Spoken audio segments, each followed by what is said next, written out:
bonjour à tous. Alors ici, je suis dans une, on dit box de CrossFit, box de CrossFit avec Émilie, donc qui est crossfiteuse. Ça se dit aussi crossfiteuse. Professeur, quand on n'est pas dans le milieu, c'est toujours un peu compliqué. Et donc du coup, comme projet de faire un bébé. Alors vous n'êtes pas sans savoir qu'effectivement, quand on est sportive de haut niveau, on a des grands droits toniques et même parfois hypertoniques. Donc on va faire de la prévention pour apprendre justement aux grands droits d'Émilie, d'apprendre à relâcher pendant cette période d'une future grossesse, pour limiter forcément les risques de diastasis de grossesse et d'après-grossesse, ce qui est pas mal quand même. Donc du coup, Émilie, explique-nous un petit peu ton parcours et ce que toi tu recherches forcément et pourquoi tu m'as demandé de venir justement par rapport à ce que je viens de dire dans cette volonté de faire un bébé et surtout dans cette volonté de bien faire pendant cette période de grossesse. Oui, moi ma pratique sportive c'est mon métier, donc oui. voilà, donc je suis coach, mais aussi je suis gérante de la salle et je pratique le CrossFit et ça a une grande part dans ma vie. Et donc c'est sûr que quand on a un projet comme ça, on se rend bien compte en tant que femme que ça implique un sacrifice. Mais un sacrifice, je suis complètement prête à faire, ça, il n'y a pas de souci. Mais par contre, il faut bien se renseigner parce qu'en effet, j'ai pas envie d'avoir de problème après au niveau de mes abdos, ni au niveau de mon périnée. J'ai pas envie d'avoir des fuites urinaires. Enfin voilà, j'ai envie de faire les choses bien et j'ai envie de pouvoir bien entretenir mon corps, pouvoir m'entraîner correctement. Mais surtout après, récupérer pour ne pas avoir de soucis. C'est pas dans un souci de performance, ça mais c'est plutôt le souci de pouvoir ne pas avoir de problèmes, de gros problèmes de santé, quoi. Donc, comme l'écart entre les abdos. Donc pouvoir continuer ta pratique sportive qui est le CrossFit, mais de manière, on va dire, un peu plus sécuritaire. Je peux dire ça comme ça. Oui. Et en plus, au-delà de ça, ce que je trouve très intéressant, parce que on ne sait pas si notre projet d'enfant aboutira, parce que là, bien sûr. Réserve. Mais au-delà de ça, j'ai une cliente qui est en coaching privé avec moi, qui vient d'apprendre qu'elle est enceinte. Donc, j'aimerais bien avoir plus d'informations là-dessus. Et pour toutes les clientes à venir aussi, parce que ce n'est pas la première fois que j'ai quelqu'un qui est enceinte et qui fréquente la salle, quoi.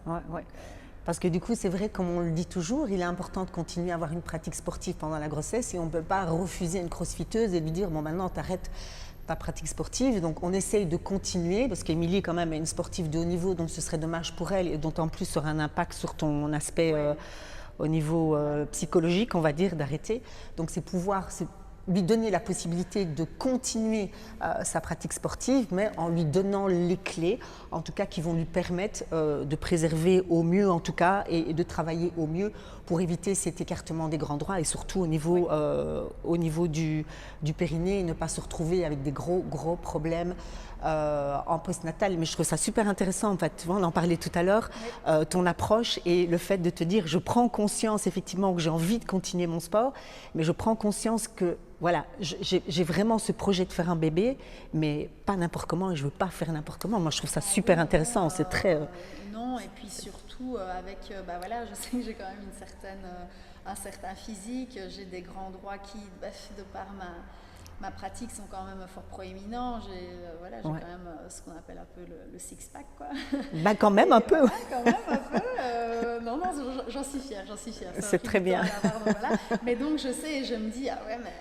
comment ça se passe et tout ça, comment est-ce que ça va aller. Donc il y a une partie de moi qui forcément a peur parce que, comme toutes les femmes, bien je sûr. pense, et puis je me dis, je voudrais pas que mon physique au fait se retourne contre moi. Tout à fait, tout à fait. Ok. Donc, une bonne nouvelle pour toi, Émilie, il y a plein de choses que tu vas pouvoir mettre en place. Justement, pendant la grossesse, il y a plein de choses et on va même aller plus loin parce que du coup, Émilie a eu ce réflexe de dire j'ai envie d'avoir un enfant, mais du coup, je vais faire de la prévention. Donc, qu'est-ce qu'on va faire avec Émilie? Avant grossesse, on va faire du préventif au niveau du travail de ses abdos. On va lui apprendre à comment relâcher parfois, ou en tout cas adapter certains exercices en fin de séance pour déjà essayer d'aller étirer ses grands droits. Et on continuera bien sûr pendant toute la durée de la grossesse ou après chaque séance. Bien sûr, elle va limiter quand même fortement ces exercices d'abdos. Elle va limiter les gainages. De toute façon, tu en es complètement consciente. Et après chaque séance, on lui donnera quelques petits exercices pour relâcher les grands droits et les étirer au maximum pour que tu mettes toutes les chances de ton côté pour vraiment limiter au maximum ce risque de diastasis. Et comme je t'ai dit tout à l'heure, mettre en place tout ce qu'il faut dans les suites de couches directes, dans les heures qui suivent ton accouchement pour avoir une récupération optimale. Voilà. Et du coup, tu vas pouvoir en faire profiter d'autres mamans bien sûr. enceintes qui viennent, comme tu me disais tout à l'heure, tu as quand même quelques mamans enceintes qui débarquent ici dans ton box de CrossFit et qui ont envie de continuer à avoir une pratique. Donc c'est plutôt intéressant. Oui, bien sûr. Alors du coup, on n'est pas du tout en train de dire, et je pense que tu vas me rejoindre là-dessus, on n'est pas du tout en train de dire qu'il faut continuer à faire du CrossFit en portant des charges super lourdes, en poussant. Non, tu es bien d'accord? Oui, okay, complètement d'accord. Il faut adapter, par exemple, ma sœur, au fait, elle est 8 mois de grossesse, elle bouge encore. Alors maintenant, forcément, plus le temps passe, plus elle a le ventre qui la gêne. Dans certains mouvements. C'est pas qu'une question de force ou d'énergie, c'est qu'au bout d'un moment, quand le ventre est là, ça la gêne. Et donc on a complètement adapté, donc forcément c'est plus les mêmes entraînements qu'avant, mais vu que le CrossFit on s'est adapté beaucoup, on le fait dès le départ. Et alors par contre oui, pour les charges, ça c'est dès le départ, on ne va plus rechercher des max et on limite vraiment la charge, mais bon, ça va dépendre de l'athlète, tout à fait, de la femme qu'on a en face de nous. Ma sœur n'est pas une athlète comme moi, elle déjà avant sa grossesse, une barre à 35 kg c'était lourd pour elle. Moi, une barre de 35 kg, c'est à mon échauffement. Donc voilà, c'est ça, il faut voir en fonction de la personne qu'on a. Mais après, juste pouvoir bouger, transpirer, je pense aussi que c'est super important pour même tout ce qui est circulation du sang, parce qu'elle a eu vraiment, ça l'a beaucoup handicapée. Par exemple, elle a eu ses problèmes de circulation au niveau des jambes, et ce qui faisait du bien, c'était se mettre sur un vélo et pédaler doucement. Bien ça. Oui, parce que sinon ça lui faisait vraiment mal. Donc voilà, faire toutes des choses qui au fait font plaisir à la future maman. Et puis te permettre de te sentir bien toi en tant que future maman dans ta pratique physique et sportive, parce que c'est tellement important. Il y a vraiment des mamans qui en ont besoin, donc c'est dommage. Il ne faut pas non plus être trop restrictif et trop sectaire en disant non, tu es enceinte, arrête tout. Voilà, tu me parlais des squats tout à l'heure. Quand je vois comment tu adaptes tes squats pour remonter en tournant la racine des cuisses vers l'extérieur pour placer le bassin pour éviter la poussée, voilà, elle le fait aussi, donc c'est top. Oui, mais ça déjà de base, ici à la salle, ce qu'on fait, c'est qu'on évite un maximum, on fait ce qu'on peut pour éviter tous les mouvements de raccourcissement, donc genre on ne fait pas de crunch, on ne fait pas ce qu'on appelle des abs sit-up, donc partir en arrière et revenir. Ça, c'est des mouvements qu'on a bannis de notre salle. C'est très bien. Dès le départ. Maintenant, il y a des mouvements où on n'a pas trop le choix, comme les toes to bar, remonter à la cage et tout ça.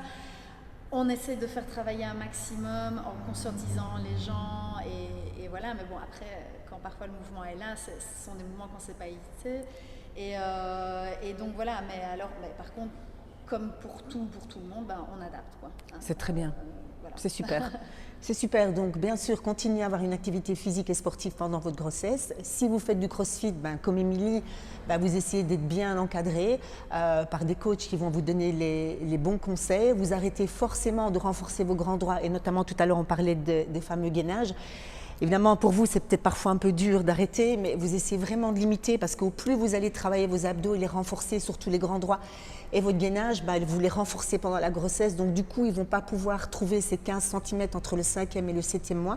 Donc ils ne vont pas pouvoir s'étirer pour faire de la place à l'utérus. Et du coup, là, c'est vraiment la porte ouverte au diastasis. Et il faut savoir, comme Bernadette de Gasquet le dit très justement, qu'il y a beaucoup plus de diastasis chez les sportives et chez souvent les sportifs de haut niveau que chez la future maman qui n'est pas spécialement sportive, parce que les grands droits sont très toniques.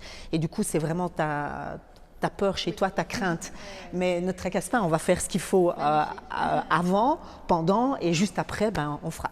Du coup, voilà, c'était le petit clin d'œil avec Émilie, box de CrossFit. Et bien sûr, on vous invitera dans d'autres séances et on vous montrera bien sûr l'évolution des séances et bien sûr ce que vous pouvez faire après vos séances de CrossFit, si toi tu es enceinte, pour relâcher et détendre les grands droits, pour éviter bien sûr le diastasis. Je vous dis à très bientôt et merci Émilie. Oui. Jacques, à bientôt. Salut.